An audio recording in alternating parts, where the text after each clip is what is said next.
Bonjour à tous, bienvenue sur les chaînes parlementaires. C'est l'heure de Parlement Hebdo avec Aude Moracchini. Bonjour. Bonjour Mickaël, bonjour à tous. Et dans l'actualité, cette semaine, ça ne va pas vous surprendre. On va bien sûr parler du mariage pour tous. Deuxième semaine de débat à l'Assemblée nationale. Les députés y passent jour et nuit. Les débats traînent en longueur. Quelques invectives, mais aussi un fou rire. Le vote est toujours programmé pour la semaine prochaine. Une véritable armée mexicaine. On connaît le nouvel organigramme de l'UMP, des vice-présidents comme s'il en pleuvait, 20 au total. Des copéistes, des fillonistes. Il leur faudra tenir jusqu'au prochain vote prévu en septembre. S'il a lieu, ils sont quelques-uns à vouloir le repousser après les élections municipales. Enfin, nous parlerons d'un rapport explosif de 2 sénateurs, tout ce qu'on appelle les déserts médicaux. Ils ne croient pas aux mesures incitatives de la ministre de la Santé. Eux suggèrent au contraire de contraindre les médecins à s'installer dans les zones où personne ne veut aller, quitte à jouer sur la menace. Et avec nous pour commenter toute cette actualité de la semaine, Laurent Wauquiez. Bonjour, merci d'être avec nous. Et vous êtes député UMP de Haute-Loire et l'un de ces fameux vice-présidents de l'UMP. Alors vous avez été nommé en janvier, selon la bonne règle, un filloniste, un copéiste, vous en filloniste, Luc Châtel en copéiste, et puis vous avez été rejoint par une armée donc, de vice-présidents. Vous êtes 20 au total. On a un petit peu de mal à voir quelle est votre place. Est-ce que vous êtes parmi les chefs des vice-présidents? Est-ce que vous allez vous répartir? C'est quand vous allez faire? Je vais vous dire. D'abord, la première chose, c'est qu'on m'a donné une image pitoyable à la fin de l'année dernière. Et donc, même si il y a un côté, je suis lucide, un peu ridicule dans ces nominations dans tous les sens, avec des vice-présidents, il en pleut, des secrétaires généraux, il en pleut, des responsabilités, des instances de décision, il y en a de partout. Ben, je vais vous surprendre, je préfère ça. Mais vous trouvez votre place, vous, dans ces 20 vice-présidents? Je vais y venir. Je préfère l'armée mexicaine à la guerre civile espagnole qu'on a connue à la fin de l'année. Pour moi, ça, c'est clair. Vous ne croyez pas que ça va finir comme ça quand même, la guerre civile? Je ne cherche pas à faire croire que tout d'un coup, ça s'est métamorphosé, que tout le monde, que tout va bien dans le meilleur des mondes par magie. Je dis juste, en tout cas à mon niveau, j'ai décidé d'être résolument un facteur d'apaisement et de rassemblement. Voilà, ni plus ni moins. Et je vais vous en donner une réponse très simple. Hier, on était avec Luc Châtel, tous les deux, à Rouen, pour lancer les états généraux de l'opposition. Ça veut dire quoi? Ça veut dire que nous, ce dont on a assez, c'est de discuter des postes. C'est de discuter des petites places de chacun, de savoir vous êtes bien vice-président, vous n'êtes pas bien, de se reconcentrer sur les sujets de fond. Par exemple, des sujets que vous n'avez pas évoqués, l'emploi. On n'a pas fini l'émission, on commence. À Rouen, on a discuté de Petroplus. On va discuter de tout ça dans l'émission, si vous Deuxièmement, voulez bien. pour continuer à répondre à votre question, les classes moyennes. Quelle place des classes moyennes assommées par les impôts aujourd'hui en France? Troisièmement, comment défendre nos emplois dans la mondialisation, le protectionnisme européen? Et oui, moi je suis à l'aise dans ma famille politique et dans mon parti, dans lequel je m'investis beaucoup, quand on débat de sujets de fond. Donc vous ma avez vocation. votre place comme vice-président à l'UMP, on a bien compris. Vous êtes également fondateur donc, du mouvement de la droite sociale, on va y revenir bien sûr. Mais auparavant, c'est la coutume, on est allé demander à vos amis et collègues députés aux 4 colonnes ce qu'ils pensaient de vous. Et c'est Laure Bouillaguet qui a tendu sa caméra et son micro. En général. Ah oui. Laurent Wauquiez est un jeune parlementaire et aussi un jeune ministre pour lequel j'ai amitié et même affection. Parce qu'il a une fibre sociale que moi, le gaulliste, j'apprécie beaucoup. Je trouve que sur le mariage pour tous, il a défendu des positions qui me semblaient excessives par rapport à, je pense, son réel positionnement politique. C'est quelqu'un pour qui j'ai du respect et dont je salue l'intelligence. Je ne le connais pas, je trouve que quand on est si jeune et qu'on défend des idées aussi vieilles, ça me surprend toujours un peu. Très honnêtement, je ne le connais pas, il n'imprime pas. Il est tellement intelligent que parfois il va trop vite et qu'il n'est pas compris par les autres. C'est un grave défaut. Donc il faut qu'il prenne le temps d'expliquer, mais c'est une très belle mécanique intellectuelle. Je comprends bien par exemple ce que dit Jacob, je comprends bien ce que dit Mariton. Wauquiez, j'ai plus de mal. C'est un élu, un responsable national qui est promis au plus bel avenir politique dans notre pays.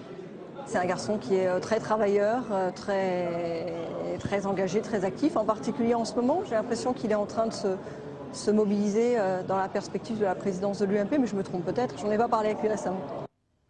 Alors, contrairement à ce que dit Patrick Minucci, on va essayer de comprendre ce que vous dites pendant ces 45 minutes. En même temps, je vais être très clair avec vous, mon objectif n'est pas de me faire comprendre par Patrick Minucci, mais plutôt par les Français. On va garder aussi la dernière appréciation de Nathalie Kosciusko-Morizet, actif dans la perspective de la présidence de l'UMP. Elle se trompe ? Je vais vous dire surtout, et je vais revenir sur ce qu'on a dit précédemment, j'ai très mal vécu la fin de l'année. La politique, c'est le meilleur et le pire à la fois. Le pire, c'est les petites batailles politiciennes et les querelles d'ego. Ça existe. Il n'y a pas de naïveté à avoir. Ça fait partie de notre travail.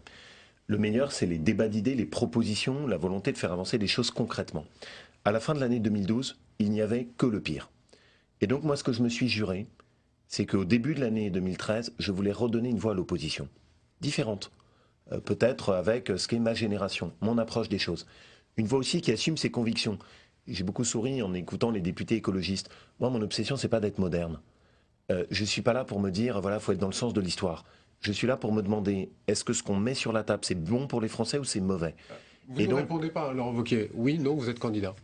Bon, je vais répondre très clairement, je trouve cette question absurde aujourd'hui. Vous ne croyez pas qu'on a suffisamment donné dans le registre, là, il y a 2-3 mois? Donc, je réfléchis. Voilà, je vous réponds franchement. Pour l'instant, je pense qu'on doit tous s'imposer une cure de désintoxication. Donc Nathalie Kosciusko-Morizet se trompe et elle a fait une réflexion absurde. Non, pas du tout. C'est pas ce que je veux dire. Nathalie, elle a mis avec un point d'interrogation. Nathalie, elle est dans d'autres perspectives qui sont les municipales de Paris. Donc c'est normal qu'elle ait en ce moment ce type de réflexion et c'est vraiment un de nos talents. Moi, je la soutiendrai sur Paris. Mais mon sujet, il n'est pas là. Mon sujet, pour moi, en ce moment, il y a beaucoup de choses qu'on a laissé passer et laissé faire par le gouvernement. Il faut que l'opposition montre qu'elle est crédible et qu'elle a des propositions en face. C'est ça ce que je veux faire. Et alors on va attaquer tout de suite le reste de l'actualité, Laurent Wauquiez. Et bien sûr, on commence par ce marathon, le mariage pour tous.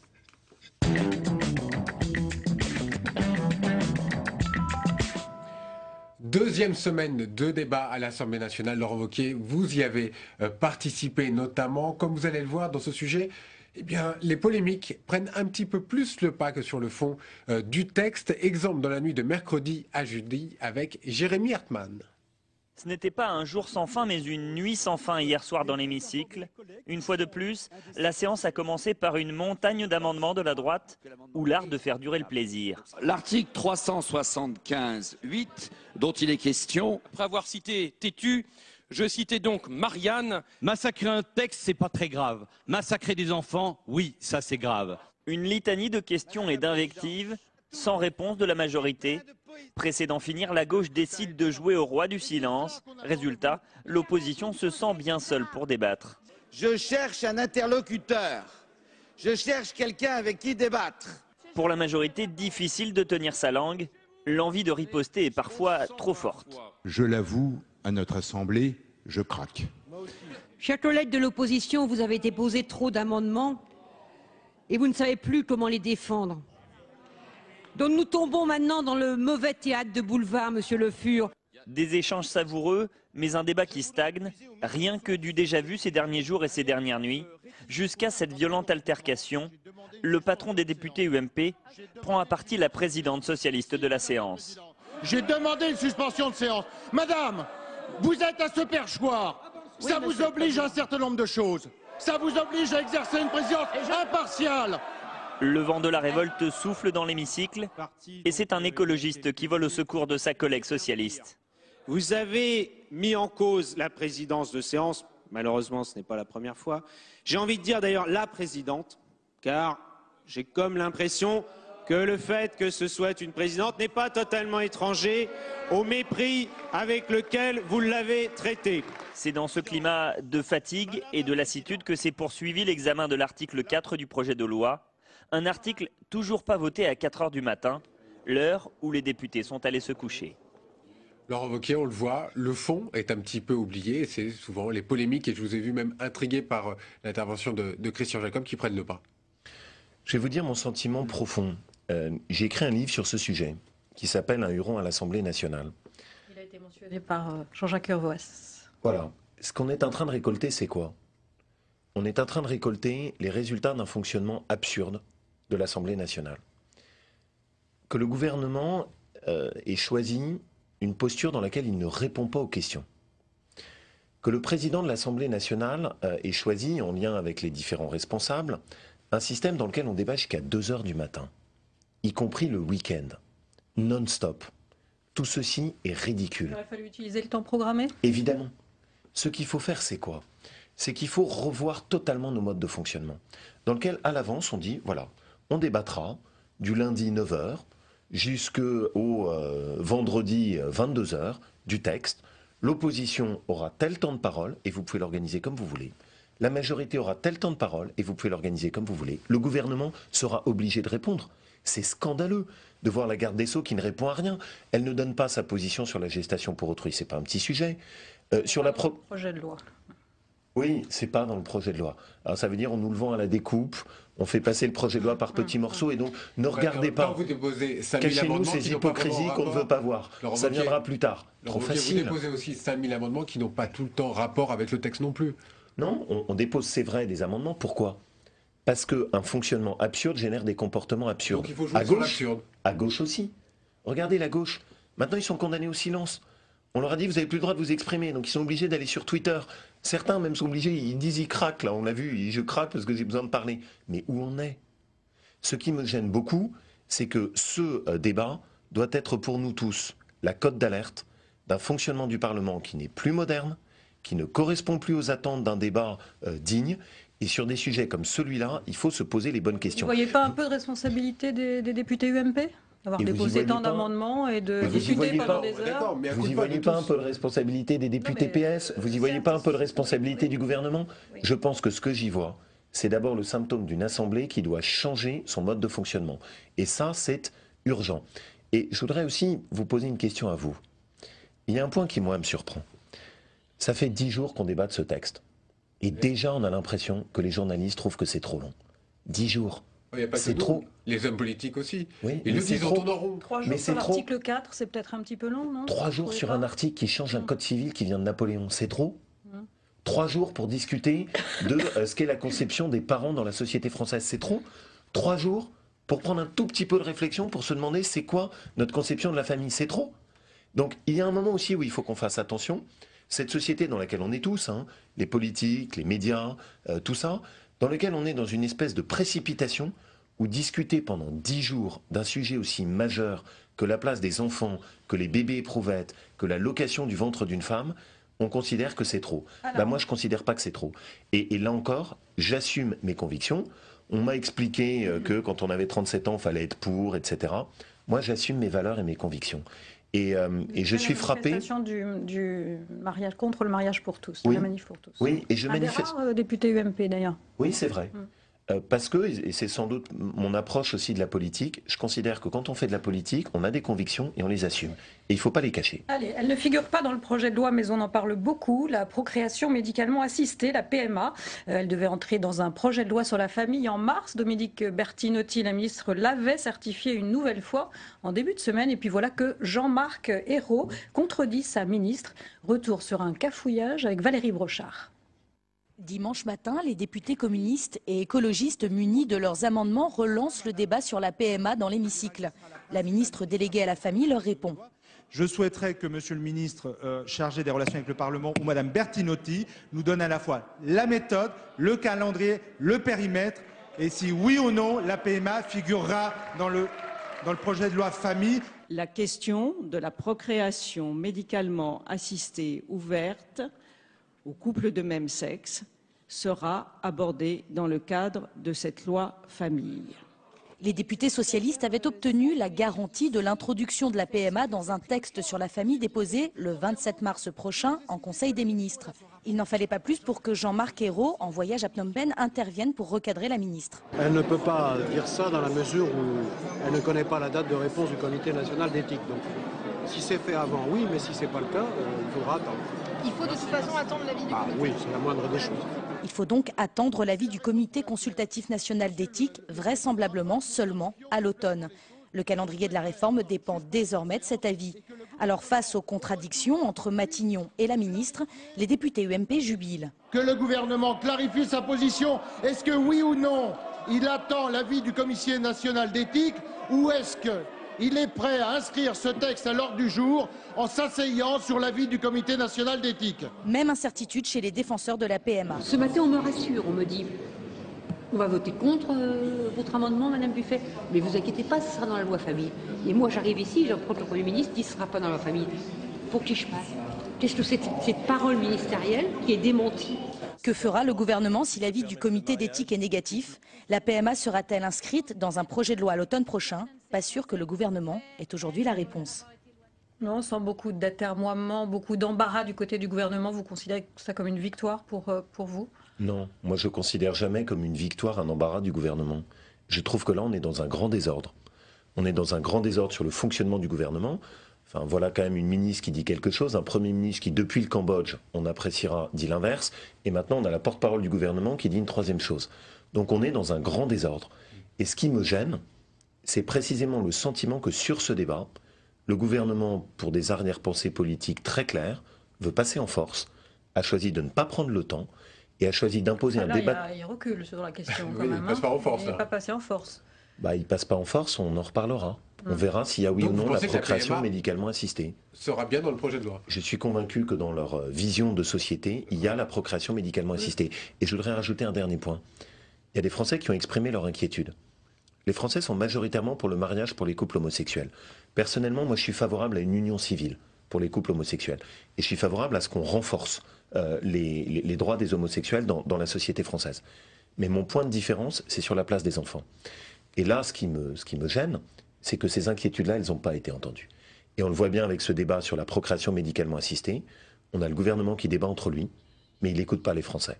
Alors, pendant que les députés, on le dit, examinent le texte, eh bien les sénateurs, eux, commencent les éditions, notamment dans un climat beaucoup plus serein, sans se précipiter. Des sociologues, des philosophes qui viennent tour à tour pour prendre la parole.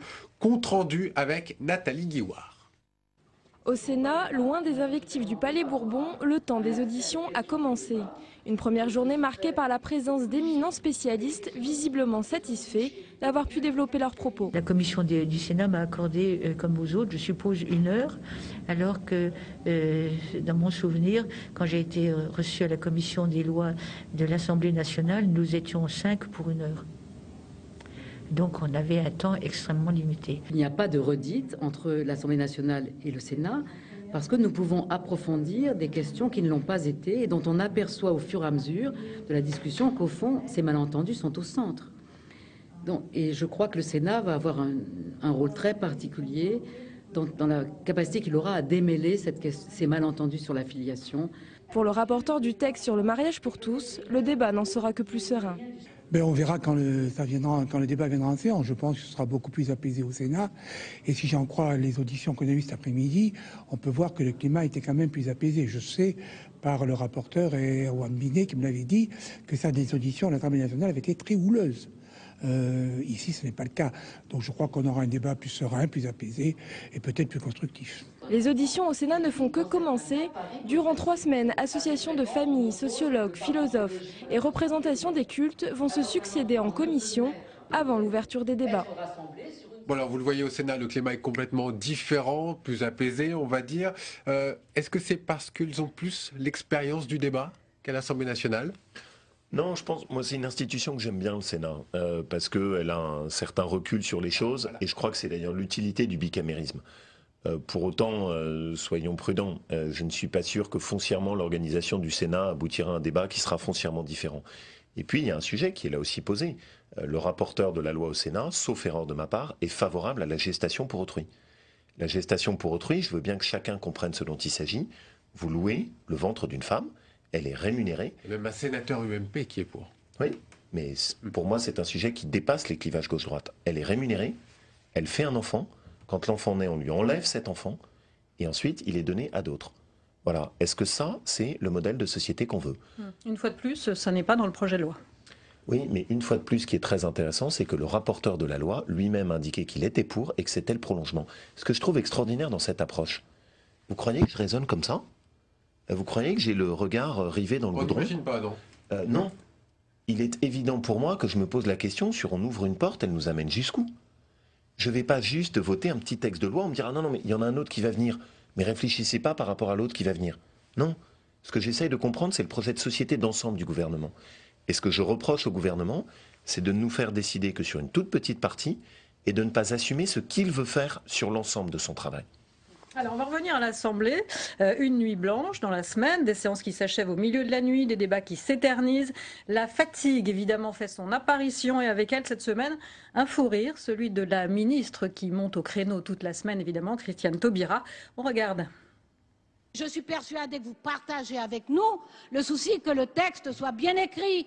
Or, si nous adoptons des amendements comme ça, nous écrivons mal un texte de loi. C'est quand même la réalité. Par ailleurs, Monsieur Gosselin, puisque c'est par petits bouts que vous êtes amené...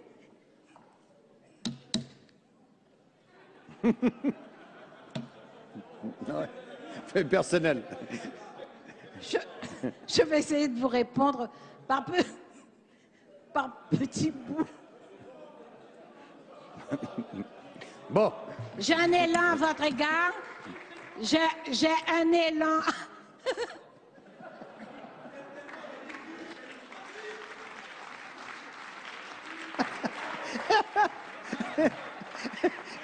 Bon, s'il vous plaît. Allez, un petit moment de détente, il fallait bien qu'on repasse quand même, ça fait le tour de la toile. Au-delà de ça, Christiane Taubira, dans l'hémicycle, vous la trouvez comment? Elle a gagné 5 points dans les sondages. Christiane Taubira, moi j'ai du respect pour elle. C'est quelqu'un qui assume ses convictions, elle le fait avec un certain enthousiasme dans ce projet de loi. Mais il y a un petit problème qui me gêne, c'est qu'elle est garde des Sceaux et qu'il y a un autre volant de son action théorique. C'est de s'assurer que la justice fonctionne bien et de s'assurer que des gens qui sont jugés aillent bien en prison. Et ce que j'aimerais, c'est que l'énergie qu'elle mette sur ce projet de loi, elle l'investisse de la même manière sur la gestion de la politique de sécurité. Or, on l'a vu, c'est clairement pas le cas. Pourquoi? Les discours qu'elle tient sur la prison, les discours qu'elle tient qui sont des vrais discours de laxisme par rapport à la gestion et l'exécution de gens qui ont été condamnés, aboutissent au sentiment qui a été clairement exprimé des policiers et des gendarmes de ne pas être suivis et épaulés dans leur travail. La situation de l'insécurité est en train de se dégrader très vite et ils ont très clairement dit qu'ils n'étaient pas soutenus par la justice. Ce qui me permet d'ouvrir un autre thème. On débat beaucoup en ce moment du mariage et de l'adoption, on l'a beaucoup fait sur votre plateau. Mais quand on débat de ça, on ne débat pas du reste. Et l'énergie que Mme Taubira met sur ce sujet, visiblement, elle ne le met pas sur les autres thématiques de gestion de la justice et de l'insécurité. Et finalement, il serait bon que ce débat se termine. Finalement, ce que j'ai envie de dire, c'est qu'on a une Christiane Taubira. De l'UMP. Mais à tout le monde. D'accord. À tout le monde encore. Encore une fois. Je vais juste aller jusqu'au bout. Oui. On a donc une Christiane Taubira qui est pour moi deux visages. Un visage qui est celle qui met beaucoup d'énergie sur le mariage et l'adoption, et un autre visage qui met peu d'énergie et de détermination sur la gestion des peines de prison et l'exécution des décisions de justice. Allez, on va s'arrêter là sur ce volet du mariage pour tous. On va dérouler la semaine. Mardi, tiens, François Fillon est au siège de l'UMP.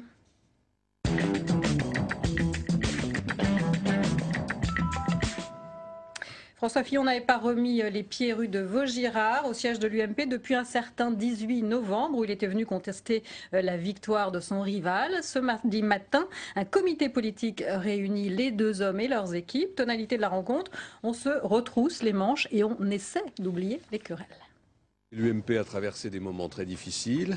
Je n'oublie rien du passé.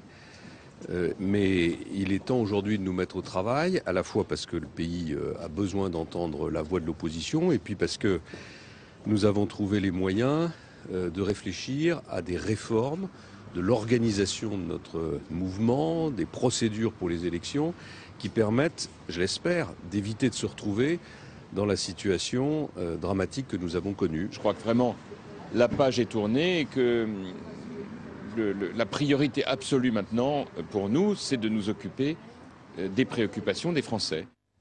Alors vous y étiez ?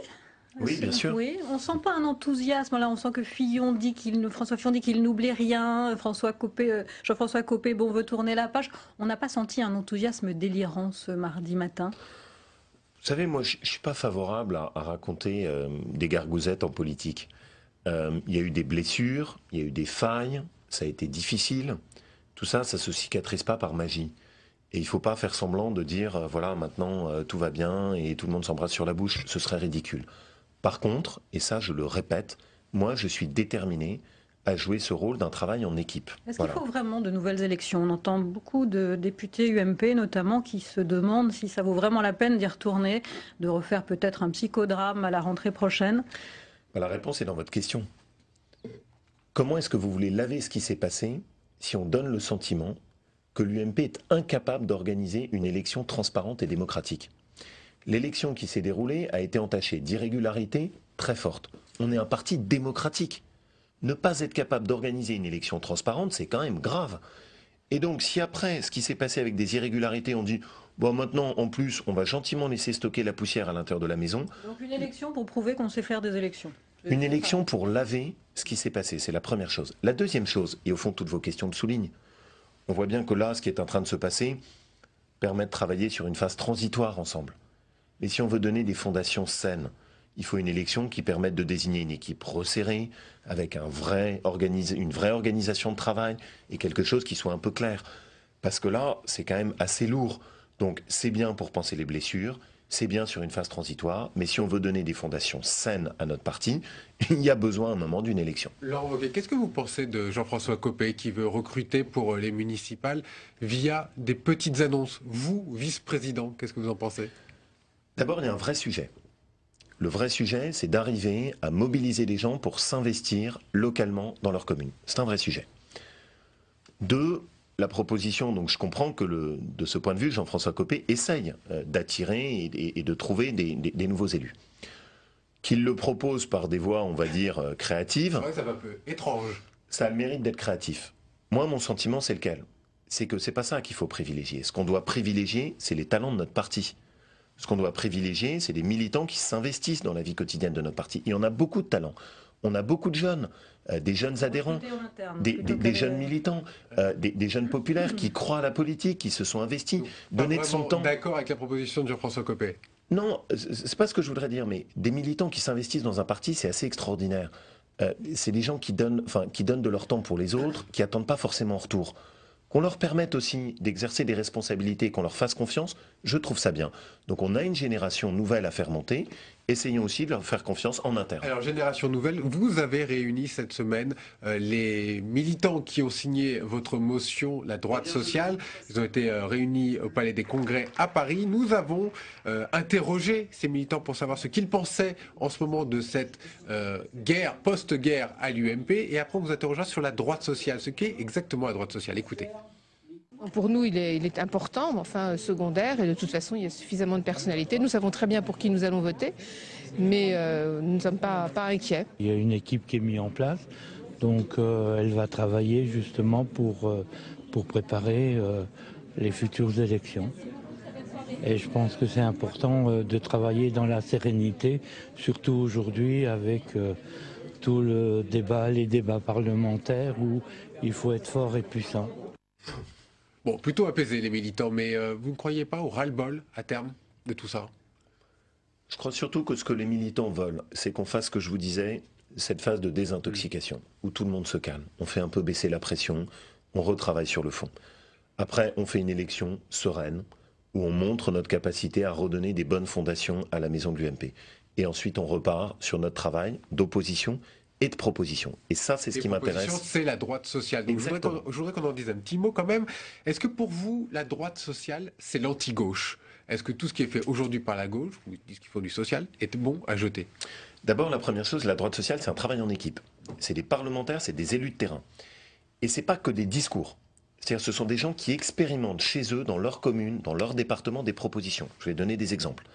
On a un programme pour essayer de financer des permis de conduire pour des jeunes, avec en contrepartie, pendant l'été, les jeunes qui s'engagent pour s'investir dans une association, les maisons de retraite, la caserne des pompiers. Un équilibre de droits et de devoirs.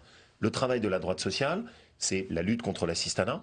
Et par exemple, dans mon centre d'action sociale, les gens qu'on aide, on leur demande systématiquement en contrepartie aussi de donner un peu de leur temps pour la collectivité. Ça, c'est la première chose. La deuxième, oui, c'est essayer de sortir d'un politiquement correct. Donc quand vous disiez, juste je coupe et je vous interromps 2 secondes, quand vous disiez l'assistanat, c'est le cancer de la société, ça, c'est du choc, c'est ça qu'il faut? Ce sont des phrases comme cela? Alors, je vais aller jusqu'au bout de ce que je pense.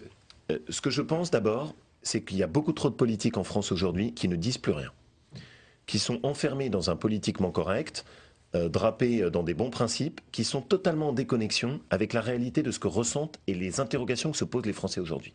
L'interrogation des Français aujourd'hui, c'est les retraités, assommés de charges et d'impôts qui n'arrivent pas à s'en sortir et auxquels Jean-Marc Ayrault explique qu'ils font partie des privilégiés ou de ceux qui sont à l'aise. Les incompréhensions aujourd'hui, c'est le salarié au SMIC qui part avec sa voiture pour aller travailler à 20 km de chez lui et qui n'arrive plus à amortir sa voiture, qui ne peut plus se payer les pneus neige et qui lâche toute une partie de son salaire dans le plein d'essence. Les interrogations des Français aujourd'hui, c'est les familles qui ont du mal à financer les études de leurs enfants quand elles sont dans le supérieur. On pose des problèmes, mais on ne donne pas les solutions. Si je puis me Alors c'est permettre. pour ça, mais je ne doute pas que vous avez suivi nos travaux, que la droite sociale met à chaque fois des propositions. On prend un exemple sur l'essence. Nous, vous ne pouvez pas à la fois me reprocher de ne pas mettre de propositions et pas me laisser le temps d'en exposer. On a encore d'autres sujets, d'autres On questions. propose un chèque carburant. Sur le modèle de ce qui existe sur le ticket restaurant, ce pays est extraordinaire. On aide les Français à acheter un ticket restaurant, on ne les aide pas à mettre le plein d'essence qui leur permet d'aller travailler. Un système dans lequel il est financé en partie par les entreprises et les organismes professionnels, financé en partie par la personne lui-même, l'individu lui-même, et ça nous permettrait de financer l'équivalent d'un plein d'essence par mois. Pourquoi le gouvernement ne fait pas ça? Ils avaient promis le blocage du prix de l'essence. Ils ne l'ont pas fait. Qu'est-ce qu'ils attendent pour avancer sur ce sujet? Allez, on va continuer, si vous voulez bien. Ce mardi, toujours, François Hollande est à Strasbourg, devant les députés européens. Il est invité à s'exprimer sur sa vision de l'Europe et surtout sur le budget qui va être négocié en fin de semaine. Exercice inhabituel. Les parlementaires européens peuvent l'interpeller dans l'hémicycle, évidemment. Daniel Cohn-Bendit ne s'en est pas privé. Jean-Baptiste Daoulas était sur place. Sa position sur le budget était attendue. Devant les députés, François Hollande dégaine une formule choc. Faire des économies, oui. Affaiblir l'économie, non. Un compromis est possible, mais il doit être raisonnable. Et donc, il va falloir raisonner ceux qui veulent amputer le budget européen au-delà de ce qu'il est possible d'accepter. Lutte contre l'austérité, diminution des rabais et des chèques, le budget voulu par la France est presque trop beau pour Daniel Cohn-Bendit. François, je t'ai compris. Le changement, c'est maintenant. Alors allons-y tout droit, chiche et banco. Plus inattendu, le soutien de certains députés du PPE, ancrés à droite. Eux non plus ne veulent pas entendre parler du projet de baisse du budget. La proposition actuelle, c'est un renoncement politique. Et je vous le dis tout de suite, nous allons le rejeter, Monsieur le Président. Mais ce volontarisme affiché par François Hollande laisse de marbre un autre député du PPE. On est à la limite du double jeu. Devant le Parlement, le Président de la République a les mots que le Parlement a envie d'entendre, mais en pratique, il est résigné à ce que le budget européen diminue. Un double langage de François Hollande, c'est aussi ce que pense un de ses anciens camarades. D'un air très grave, il dit « Nous ne permettrons pas qu'on réduise le budget au-delà de ce qui est supportable. » Alors vous ne saurez pas pourquoi il faut réduire le budget européen, ce qui est une bêtise absolue, ni qu'est-ce qu'il appelle supportable. Et à la fin, il termine en disant « Nous allons faire ma responsabilité de faire un compromis. » Voilà, bon, la messe est dite, donc il s'alignera, point barre. Après son opération séduction face aux députés aujourd'hui, François Hollande aura un public beaucoup moins réceptif lors du Conseil européen jeudi. Alors, on a vu effectivement lors du Conseil européen comme il est difficile de se mettre d'accord. L'ancien ministre des Affaires européennes que vous êtes a sans doute suivi cette prestation avec intérêt. Il se débrouille bien, François Hollande, pour défendre une part quand même de relance, de croissance dans cette Europe en crise. D'abord, l'opposition, c'est pas faire un travail qui soit stupide. La France a besoin d'avoir un soutien global sur ses positions. Notre intérêt est qu'un certain nombre de sujets au sein du budget européen soient défendus. Le budget de la recherche, parce que c'est les emplois de demain. Erasmus, parce que ça aide nos étudiants. Et puis, le budget de la politique agricole commune, dont les Français ne doivent jamais oublier qu'elle conditionne aussi la force de notre industrie agroalimentaire et donc de très nombreux emplois. Moi, sur ces dossiers, s'ils sont défendus par le président de la République, je le soutiens sur la scène européenne. Parce qu'il ne faut pas qu'on soit stupide. Mais attention, je ne veux pas qu'on soit trompé. Il y a une position qui a été énoncée, défense du budget européen tel qu'il est. Pas de baisse du budget européen. Sur cette position-là, je soutiens, mais je ne veux pas être trompé ensuite. On a vu comme la tâche est difficile, oui. François Hollande, sur cette question. Mais attention, quand on dit quelque chose, il faut le tenir. Sur la scène de Bruxelles, comme chez nous. On va passer au mercredi. Il y aurait encore de l'espoir pour l'usine Petroplus.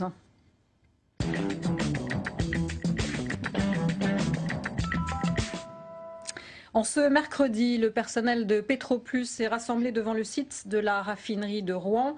450 salariés qui vont passer de l'espoir à la désillusion. 5 offres de reprise ont été déposées, mais dans l'après-midi, la direction et les administrateurs judiciaires annoncent leur rejet, estimant qu'elles ne sont pas assez structurées.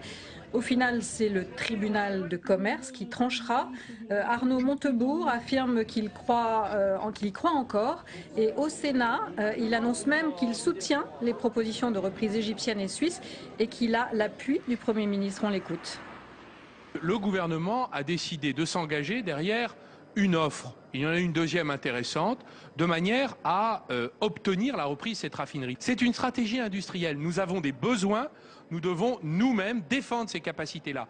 Donc si nous trouvons un investisseur comme certains se sont présentés hier, eh bien nous nous en réjouissons. Donc à nous de faire tenir debout cette offre. Et le Premier ministre a dit qu'il serait possible qu'il y ait une participation minoritaire dans le capital, bien entendu, de cet investisseur s'il le souhaite.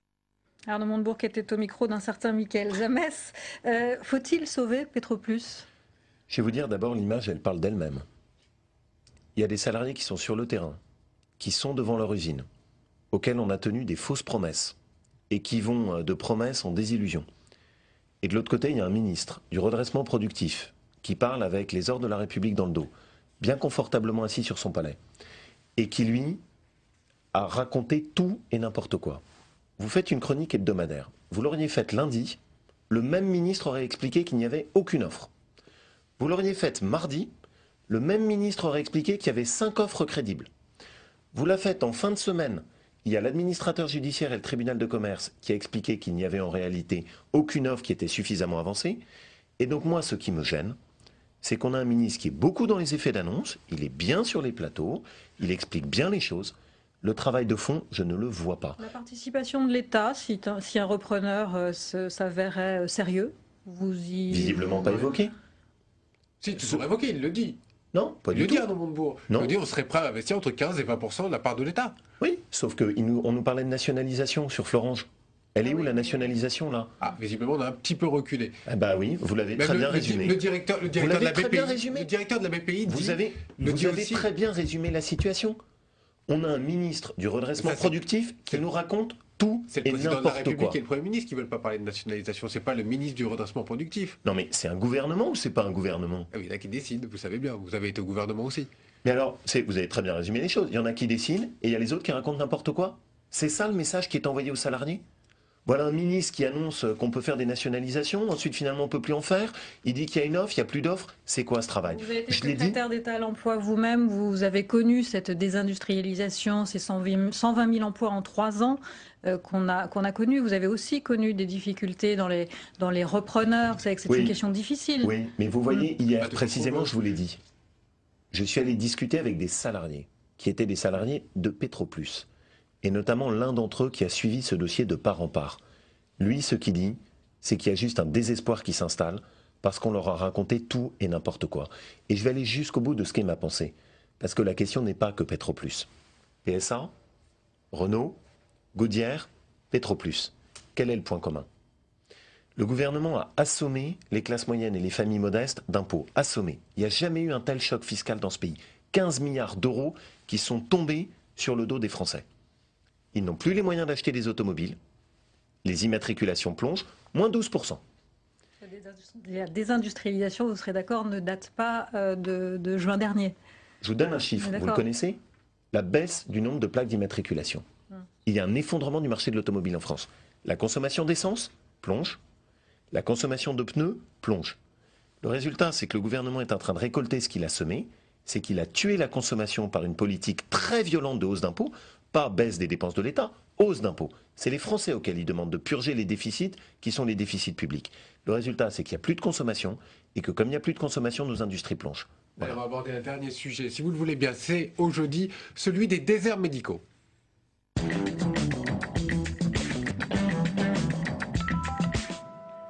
C'est un rapport explosif qui prend le contre-pied de ce qu'a annoncé jusque-là la ministre de la Santé pour lutter contre ce qu'on appelle les déserts médicaux. 2 sénateurs proposent des mesures, vous allez le voir, radicales. Fabrice Cunet. Avec ce rapport, Hervé Moret et les sénateurs du groupe de travail s'attaquent à un tabou, la liberté d'installation des médecins. Mesure choc, exclure de la sécurité sociale les praticiens qui s'installeraient en zone surdotée. Un dispositif qui existe déjà pour d'autres professions de santé, comme les kinés ou les infirmières. Ça existe pour ces professions et ça fonctionne bien. La preuve en est, c'est que le nombre d'infirmières dans les zones sous-dotées a augmenté de 30% à la suite de la mise en place de cette mesure. Donc dès lors que ça fonctionne pour les infirmières, je ne vois pas pourquoi on ne tenterait pas de mettre ça en place pour les médecins. En décembre, le gouvernement a choisi une autre voie, un plan de 50 millions d'euros et 12 mesures, mais des mesures incitatives. J'ai eu l'occasion de m'exprimer devant cette mission et de dire que je ne croyais pas aux mesures coercitives et qu'à l'inverse, il me semble nécessaire de nous engager enfin dans une démarche d'incitation forte. Parce que contrairement à ce que l'on croit, l'incitation n'a jamais été tentée. La ministre le sait, limiter la liberté d'installation des médecins est très impopulaire dans la profession. À commencer chez les étudiants, comme ici à Paris 5. On a passé au minimum 6 ans d'études, plus 3 ans d'internat, donc ça fait déjà au moins 9 ans si on veut faire de la médecine générale. Et après 9 ans d'études, si on se dit voilà, on ne pourra pas aller où on veut, honnêtement, il va y avoir un tollé de notre côté, je pense. Ironie de l'histoire politique, Jean-Marc Ayrault et Marisol Touraine voulaient soumettre l'installation des médecins à un accord de l'administration. C'était en 2011. L'arrivée au gouvernement a visiblement changé la donne. Vous êtes maire du Puy-en-Velay. Est-ce que vous êtes touché, par exemple, par ce qu'on appelle les déserts médicaux, par ce nombre de médecins finalement qui ne viennent pas travailler? Moi, je suis un élu de terrain. La Haute-Loire est un département qui est très touché par ces problématiques de déserts médicaux. J'ai été amené encore récemment à me battre pour arriver à installer une maison de santé dans une commune de Haute-Loire qui avait du mal à pouvoir installer des nouveaux médecins. Et on essaye de mettre en place des partenariats chez nous, notamment dans les facultés de médecine, où on finance des bourses étudiantes pour qu'en échange, il puisse y avoir des étudiants qui ensuite s'engagent à venir exercer dans des déserts médicaux. Je l'ai fait quand j'étais ministre de l'enseignement supérieur. Des mesures coercitives, comme le propose le sénateur, ça vous semble une possibilité? Il y a peut-être un équilibre qu'on peut trouver. Il n'est peut-être pas aussi brutal que de dire qu'on interdit. De la santé. Mais moi, je crois beaucoup plus au système. Et malheureusement, la ministre de la Santé fait un plan qui est totalement cosmétique et qui n'aura pas d'impact. Moi, je crois surtout à une chose qui me semble beaucoup plus intelligente. On paye les études des étudiants. On les aide. Ça permet d'aider aussi des familles modestes parce que payer des études de médecine, c'est cher. Et en échange, il y a un engagement. S'engager pendant 10 ans à exercer dans des zones où on a besoin de médecins. Ça, c'est intelligent. Laurent Wauquiez, merci d'avoir participé à cette émission. Une petite question très personnelle. Vous l'avez toujours, cette parka rouge, humoriste, éditorialiste, tout le monde se pose cette question, ils sont même prêts à lever un fonds pour vous offrir une autre veste. C'est une marque de fabrique, vous Chiche, si elle est rouge. Non, vous savez, on a tous nos petits gris-gris. C'est une veste porte-bonheur et qui m'a beaucoup aidé, notamment dans ma ville du Puy, et qui m'a été offerte par ma femme. Et voilà, si vous voulez tout savoir. Tout va bien. Merci d'avoir participé à cette émission. Fond que nous allons nous arrêter. Merci beaucoup, Laurent Wauquiez. Et nous on se retrouve la semaine prochaine. Bonne semaine à tous. Au revoir.